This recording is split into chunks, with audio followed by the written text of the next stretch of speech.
Salutations à toutes et à tous, c'est toujours le frère Antoine Fadi, toujours avec Kalatambalé, avec Bible, oui, et le livre de la vérité.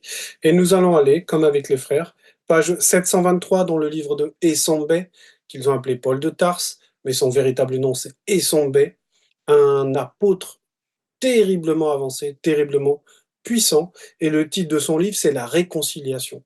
Et on va voir une des facettes de la réconciliation, comment on arrive à la réconciliation.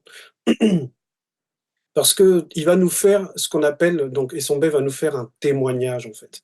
Nous sommes dans le chapitre 3 et à partir du verset 17 et le titre de cette partie-là, c'est Essombé raconte sa conversion.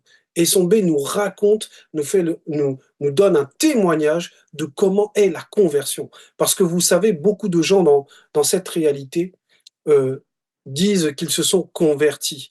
Ils sont passés d'une religion à une autre, ils se sont convertis à l'islam, ils se sont convertis au christianisme, ils se sont convertis au bouddhisme sans savoir réellement ce que veut dire la conversion. C'est quoi réellement la conversion? Comment on identifie véritablement la conversion?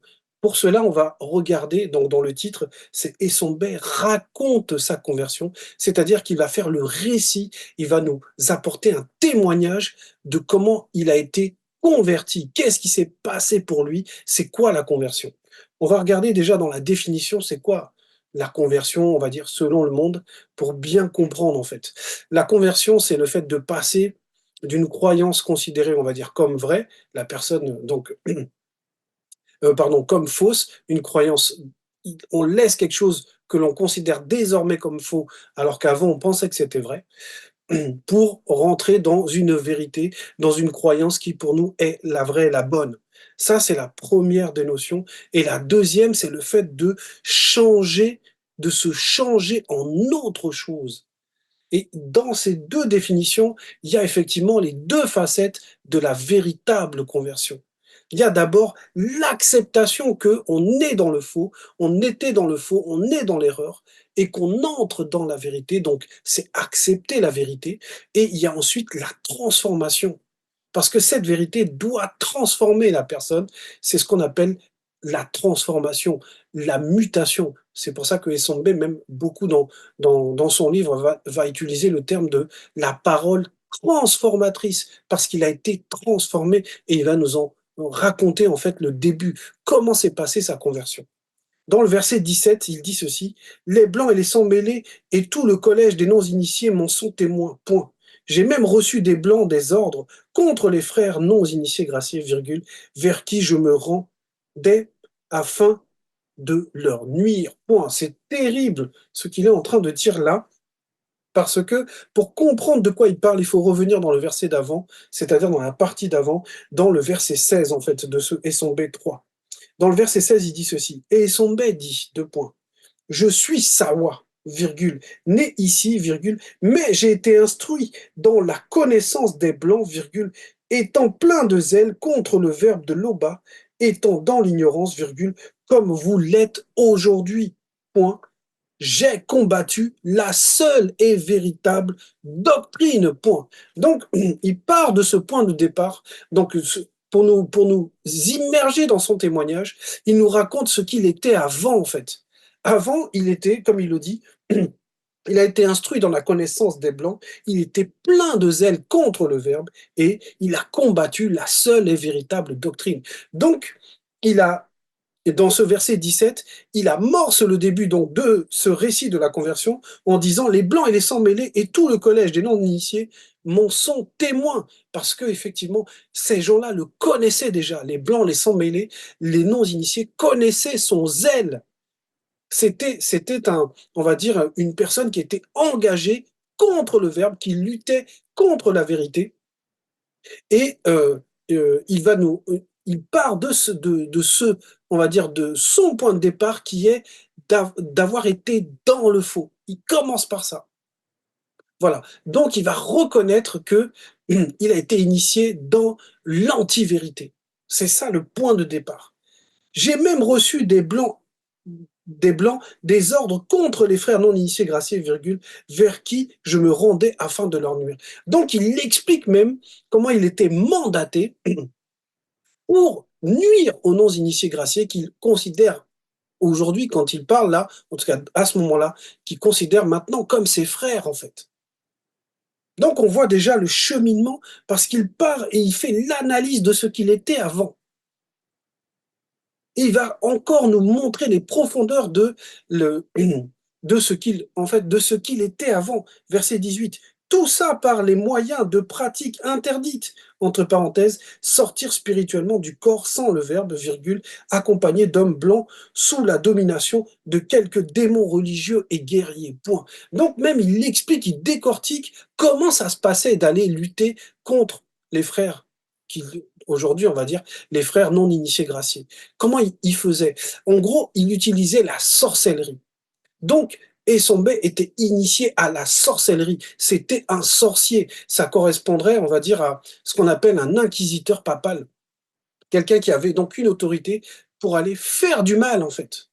Et il était conscient que les moyens qu'il utilisait, c'était des moyens qui étaient de l'anti-vérité. C'est pour ça qu'il le dit, hein.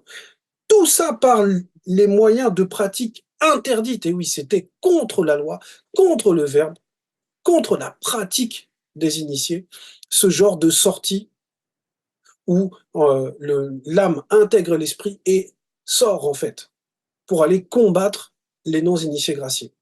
Donc, c'était un sorcier avéré, c'était un sorcier qui était réputé. C'est pour ça que il prend dans le verset 17 au début, hein, il prend les blancs et les sans-mêlés et les non-initiés à témoin, disant, mais oui, tout le monde connaissait, on va dire, il était connu pour cela. Donc, on va dire, il commence ce témoignage en nous montrant ce qu'il était avant et la négativité qui l'animait, en fait. Dans les versets donc de 17 à 18, c'est cette, on va dire, première phase. C'est de montrer à quel point il était dans le mal, il était zélé et c'était un sorcier, en fait. Verset 18, 19, pardon. Mais quand je faisais route vers midi, et que j'approchais vers le village, virgule, soudain, lorsqu'il fut midi, virgule, vint du ciel visible, virgule, une terrifiante lumière incandescente. Donc il est précis dans les détails, il raconte, on va dire, instant par instant, ce qui se passe. Il explique que c'était un sorcier, qu'il était zélé, qu'il luttait contre le verbe, à tort, mais il luttait contre le verbe, et dans un de ces moments de lutte, où il est sorti de son corps, il raconte avec précision ce qui s'est passé et les moments, les étapes. Là, il nous parle de cette terrifiante lumière incandescente qui vient, on va dire, le, le rendre stupéfait, qui vraiment va le saisir en fait. Et cette lumière, ça correspond à la présence, on va dire, des entités, parce que quand les entités rentrent dans le visible, il y a souvent une lumière éclatante, éblouissante, terrifiante, mais derrière, on comprend hein, que c'est le verbe en fait aussi. Parce que cette idée de lumière-là, elle est pas, on va dire, il n'y a rien de nouveau en fait. On l'a dans le psaume 119-105, le fameux psaume 119-105 qu'on a dans Bible, et on va les lire, c'est page 400. Le psaume 119-105 dit ceci.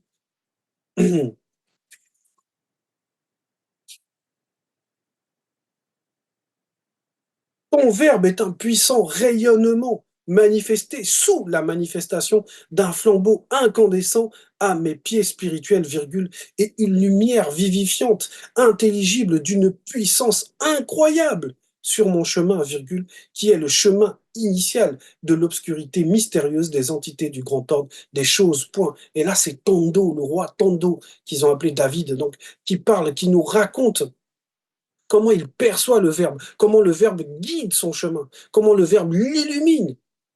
Et donc, cette lumière qui se manifeste maintenant à l'époque de Essombe va le déstabiliser, parce que cette lumière, comme il le dit Tando, une lumière vivante, intelligible, d'une puissance incroyable.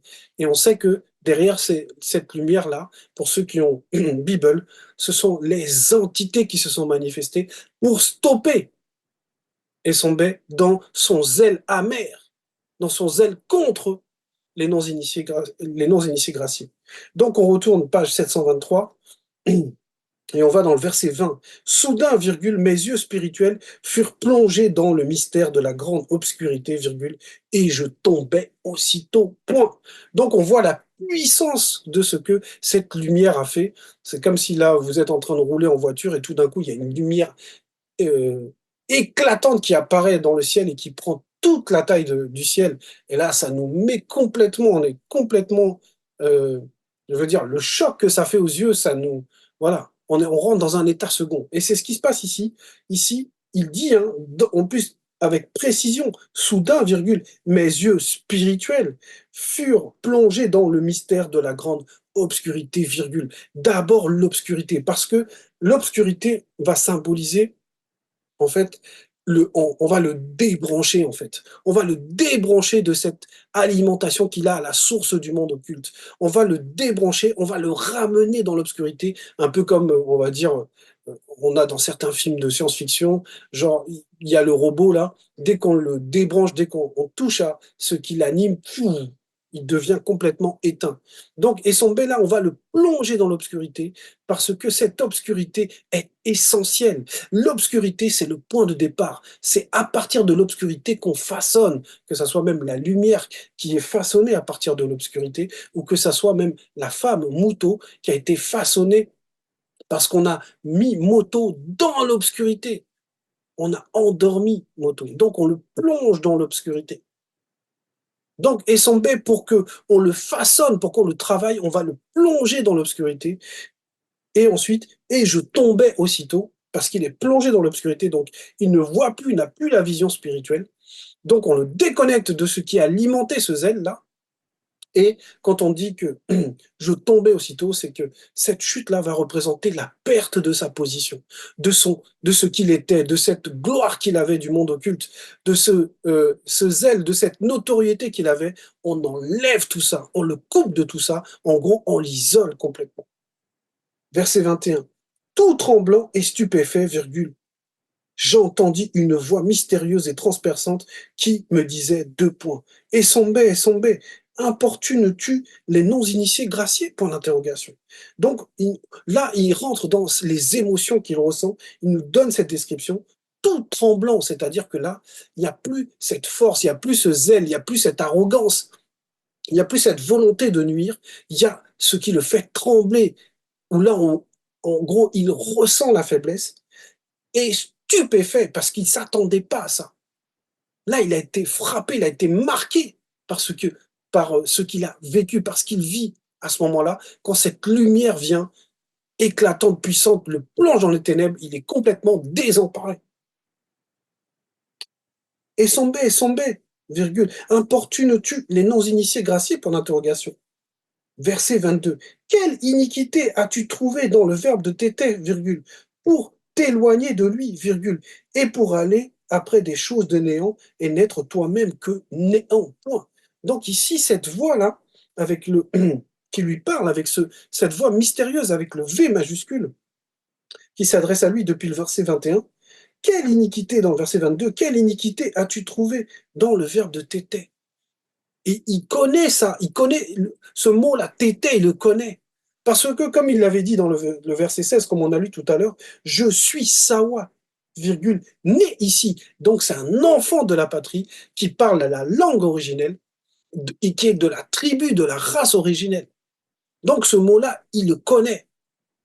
Il connaît, on va dire, l'Oba depuis l'enfance, mais lui, il a marché dans le faux. Il a marché dans l'antivérité. Il a servi l'antivérité. Mais là, on va frapper sa conscience, puisqu'on va lui poser une question. Donc, on va le mettre dans un questionnement, en fait. Quelle iniquité as-tu trouvé dans le verbe de tété? Le verbe de tété n'est pas injuste. Qu'est-ce que tu reproches au verbe de tété? Pour t'éloigner de lui et pour aller après des choses de néant et n'être toi-même que néant. C'est-à-dire, en gros, euh, aller à la poursuite du vent, aller à la poursuite de la vanité et devenir soi-même une vanité, c'est-à-dire perdre son identité, perdre son lien à la source qui donne l'identité, perdre la notion même de ce qu'est l'importance de l'homme noir, de la race noire. de la domination, de la suprématie naturelle de, on va dire, de ceux qui sont élus, c'est-à-dire ceux du peuple noir. Donc, on le ramène à l'origine, un peu comme on le ramène dans l'obscurité, on le ramène à ses origines, parce qu'on doit le reconnecter à son identité. Verset 23. La voix que j'entendis, virgule, je la vis plus tard se transformer en une épée redoutable et entra jusqu'au point de partage de mon être et des démons religieux et guerriers qui me contrôlaient et finit aussi par juger les intentions les plus et les pensées de mon cœur. Point. Donc il nous raconte en profondeur comment ça se passe quand il y a la conversion. La conversion, c'est le nettoyage, c'est la séparation avec l'antivérité, c'est la séparation avec le mensonge, c'est la séparation avec ce qui anime ce mensonge, ce qui entretiennent ce mensonge, c'est-à-dire les démons. Donc, cette voix qui va le pénétrer, maintenant, quand elle le pénètre, elle se transforme en épée par rapport au démon pour chasser ce qui vient du monde occulte, pour chasser cette présence occulte, ce qui domine sur lui. Donc, ça, c'est le fonctionnement en fait du verbe. On va aller toujours dans son livre. Il nous l'explique lui-même. On va dans Essombe 54, verset 17, page 700, je crois que c'est 774. Oui, Essombe 54, 17 dit ceci. Car dans le verbe de Loba réside aussi le mystère de la vie. Verset 18, il est en lui-même, donc le verbe de Loba, il est en lui-même puissance illimitée, virgule, plus puissant que toute énergie cosmique, virgule, pénétrant jusqu'à atteindre là où se séparent l'âme et l'esprit, virgule, jointure et moelle, point, virgule. Il juge les sentiments et les pensées les plus profondes du cœur, point. Donc, il est conscient de ça, et ça, il va le décrire plus tard. Mais là, quand il parle là, dans ce chapitre 3, il est conscient de ce que le Verbe a fait pour lui en tant qu'épée, c'est-à-dire en tant qu'arme, en tant que puissance que le monde occulte craint. Ça, c'est la conversion. Donc la conversion, c'est le nettoyage. C'est ce qui permet la séparation avec le monde occulte. C'est de chasser l'antivérité, de nettoyer, de faire place nette. Donc c'est un peu comme le disque dur qu'on reformate complètement. C'est pour ça qu'on le ramène dans l'obscurité, le point de départ. Verset 24. Et je perdis la vue, point. Mon esprit sut que cette voix était la voix libératrice, virgule, et je dis, deux points, Wendenja, entre parenthèses, qui es-tu? Et la voix répondit, Ndemutudu, je suis l'aîné, entre parenthèses. Et l'un des bergers des non-initiés graciés que tu importunes, virgule, répondit la voix, point. Donc là, Essombe, même s'il dit et je perdis la vue, c'est-à-dire que, en gros, d'abord on le met dans l'obscurité, mais maintenant il perd la vue. C'est-à-dire que il n'a plus la vision en fait. Il est en gros, on le ramène à un point d'interrogation où là il va analyser. Et là, on nous dit que son esprit comprend, parce que depuis qu'il est petit, c'est ce qu'il y a aussi dans l'esprit de l'homme noir, il y a cette loi de la vérité, il y a cette loi morale, il y a cette, cet ADN, on va dire, qui le relie à la vérité. C'est pour ça que quand il va écouter cette voix, il va comprendre que mon esprit sut que cette voix était la voix libératrice. Et oui. Parce que c'est ça, c'est ce qu'il y a dans le secret de l'esprit de l'homme noir. Il y a cette relation, il y a ce lien-là avec la vérité. Donc, son esprit lui confirme que cette voix-là, c'est la voix libératrice. C'est cette voix-là qui libère, en fait. C'est cette voix qui apporte le salut par rapport à toutes les voix qu'il connaissait déjà, que ce soit on va dire, les démons il a entendus, que ce soit les blancs, les sans-mêlés qui l'ont initié, etc. Cette voix-là, il a su que c'est celle-là qui fait la différence. C'est celle-là qui convertit réellement. C'est celle-là qui apporte le changement. Donc, il est déjà dans une forme d'acceptation et maintenant, il veut savoir c'est qui cette voix. Il pose la question et là, il a la réponse. Nendemutudu, je suis l'aîné et l'un des bergers des non-initiés graciés que tu importunes, virgule, répondit la voix. Bon, verset 25. Il te sera dur de refuser d'obéir au bâton souverain. Eh oui, parce que c'est un peu la phrase que beaucoup de gens connaissent, on va dire tout genou fléchi devant l'autorité du Christ en chef, parce qu'il y a plusieurs Christ. Mais là, le fait que le Mutudu lui dit qu'il est l'un des bergers, c'est normal qu'après il lui parle de ce bâton, parce que c'est en gros, c'est le bâton des bâtons, c'est le berger des bergers. Donc là, résister, on va dire, à l'être suprême dans le visible, ça va être compliqué. Il peut pas lutter, il y a pas d'égalité possible, il y a pas de combat possible. Et il est conscient de ça, Essambé, dans ce verset 25. Donc, le bâton de Koudoumane, c'est le bâton des bâtons. Verset 26. Alors je dis, deux points, que dois-je faire maintenant, virgule, Moutoudou, point d'interrogation. Donc là, il a accepté pleinement dans son esprit. Là, il a accepté parce que là, il ne sait plus quoi faire. Donc là, maintenant, il va demander ce qu'il faut faire. Là, il y a une humilité immense chez Essombe. Là, il avoue que, voilà, son maître est là. C'est pour ça qu'il dit Moutoudou. Il le reconnaît en tant que maître. Et ça le fait sortir encore un peu plus de cette anti-vérité. Parce que après on vous lave, on va dire, on va vous nettoyer, on va vous moindre. Donc, en gros, on va le préparer pour qu'il revête encore son identité première, celle que on lui avait dit que, en gros, voilà, pour t'éloigner de lui et pour aller après des choses de néant, c'est dans le verset 22, et n'être toi-même que néant. Voilà. Là, on le ramène à la source et on va le revêtir de son identité première, l'identité réelle de cet apôtre exceptionnel. Verset 26, donc, alors je dis deux points, Moutoudou, que je dois, non, alors je dis deux points, que dois-je faire maintenant, virgule, Moutoudou, point d'interrogation. Et la voix me répondit deux points, relève-toi, virgule, retourne dans ton corps physique et va jusqu'au village, virgule, et là, un initié te dira tout ce qu'il t'est prescrit de faire, point. Donc, on va lui montrer comment ça se passe, qu'il y a un protocole même pour lui. Et lui, il était dans l'antivérité et il était zélé dedans. Maintenant, on va le prendre quand il accepte que il s'est trompé, qu'il était dans le faux et que là, c'est la voie libératrice, qu'il considère donc Koudoumane Moula comme son maître. Maintenant, il demande ce qu'il faut faire et on va lui donner les instructions parce que même lui, pour lui, il y a un protocole. Il doit passer par différentes étapes de nettoyage, d'initiation. Il doit rencontrer les initiés. Parce qu'il faut qu'il soit validé aussi par eux.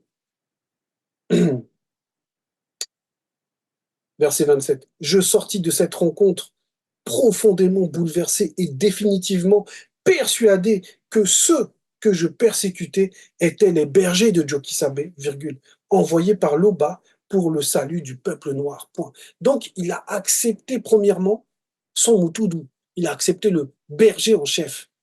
Il a accepté les deux, en fait, parce que, en fait, voilà, ils sont deux. Il a accepté ce niveau-là.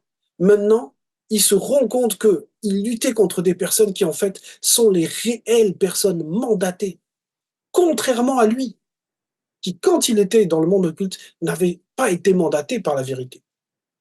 Quand il était agent du monde occulte, parce qu'il n'était pas dans le monde occulte, mais quand c'était un agent des Blancs et des Sans-Mêlés, il n'était pas dans la vérité. Il n'avait pas de mandat, comme beaucoup de gens disent qu'ils se sont convertis, qu'ils ont accepté telle religion parce qu'ils ont une vision et que maintenant ils deviennent pasteurs et tout, ils n'ont jamais été mandatés.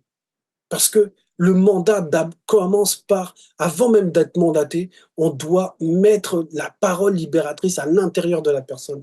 Donc on doit nettoyer la personne. Et il a compris que, en fait, ceux qui œuvraient réellement pour la vérité, c'était ceux que lui pourchassait. Donc, il est encore dans une forme d'humilité à accepter que des personnes comme lui, de chair et d'os, qui prêchait la bonne parole, qui prêchait la bonne nouvelle, et que lui luttait contre eux, Il a compris qu'il avait tort, qu'il s'était trompé, que c'était eux qui disaient la vérité. Avec une petite annotation, livre des prophètes 1:5. Verset 28, je reviens dans mon corps physique, virgule, je revins dans mon corps physique, virgule, mais j'avais beau ouvrir les yeux, virgule, je ne voyais plus, point. Donc on l'a privé aussi de sa vue physique. Et il y a un enseignement dedans encore. Verset 29, je fus divinement conduit au village, point. Étant, on va se dire, mais comment en fait il va être divinement conduit au village? Comment ça se passe en fait avec le D majuscule? Et c'est là le questionnement. Est-ce que c'est une entité qui lui parlait et qui le guidait? Ce qu'il faut comprendre, c'est que le guidage spirituel, c'est le vrai GPS. Il est plus puissant que ce que nos yeux nous enseignent. Et c'est encore un enseignement pour Essambé, d'apprendre à se laisser guider, à écouter la voix, d'aller au-delà de la vue. Donc je revins dans mon corps physique, virgule, mais j'avais beau ouvrir les yeux, virgule, je ne voyais plus. Verset 29, je fus divinement conduit au village, point. Étant arrivé au village, virgule, je fus reçu par un initié qui avait connaissance de tout ce qui m'était arrivé, point. Verset 30, pendant 3 jours, virgule, je fus incapable de voir et je restais sans rien manger ni boire, point. Et durant ces 3 jours et 3 nuits, connu, virgule, mon esprit fut rétabli. Donc on le rétablit, on le reconnecte à la source, on lui redonne cette identité, cette puissance. Il n'est plus devenu, on va dire, il n'est plus allé vers du néant. Maintenant, il est dans la lumière. Donc ça va être un esprit éclairé, puissant, vif, restauré. Et il est conscient, puisque quand il parle comme ça, c'est qu'il est conscient de cette restauration. Il est conscient, et chaque jour, on va dire, c'est pour un être. Il y a 3 êtres, l'esprit, l'âme et le corps. Donc on le restaure entièrement, on chasse l'antivérité partout. Verset 31, plus tard, virgule, l'initié imposa les mains sur moi et me dit 2 points. Et Sombé, mon frère de race, virgule, celui qui m'envoie, virgule, c'est le Moutoudou, virgule, ce Moutoudou qui t'a parlé spirituellement sur le chemin par lequel tu venais, virgule, et cela afin que tu sois restauré en tant que fruit à la source de l'arbre originel, arbre originel avec des majuscules, virgule, et que tu sois rempli de la sainte présence. Point. Voilà, ça c'est une conversion. Là, c'est même le discours, parce que il se rappelle même de ce que cet initié lui a dit, mot pour mot. Donc, en gros, on a placé à l'intérieur cette vérité. On a placé, c'est pour ça qu'il s'en rappelle, c'est parce que ça vit à l'intérieur de lui. Et c'est ça véritablement la conversion, le nettoyage. C'est qu'on enlève et on met ce qui doit être mis dedans. Voilà. On met la parole libératrice, mais d'abord, avant d'annoncer la parole libératrice, on la met dans la personne. On l'initie, on l'enseigne, on le fortifie pour sa mission. Donc ça, ce n'est pas un jeu en fait la conversion. Beaucoup de gens ils vont dire ah oui parce qu'ils se baptisent ou parce que ils font les ablutions ou parce qu'ils apprennent les prières par cœur, parce qu'ils changent de nom parce que ça ils aiment beaucoup ça, changer de nom, mettre un nom arabe alors que tu avais un nom on va dire prononcé en français et tu prends maintenant un nom arabe et ça te fait une nouvelle identité. Ça c'est de la sensation. Ce n'est pas du tout ça la conversion. La conversion réelle, la seule conversion qui existe, c'est de sortir de l'anti-vérité pour entrer dans la vérité. Et ça, c'est une grâce que seul le Verbe de l'Oba accorde, en fait, selon la manifestation de la volonté de l'Oba. Voilà, c'était le message. L'Oba est toujours glorifié.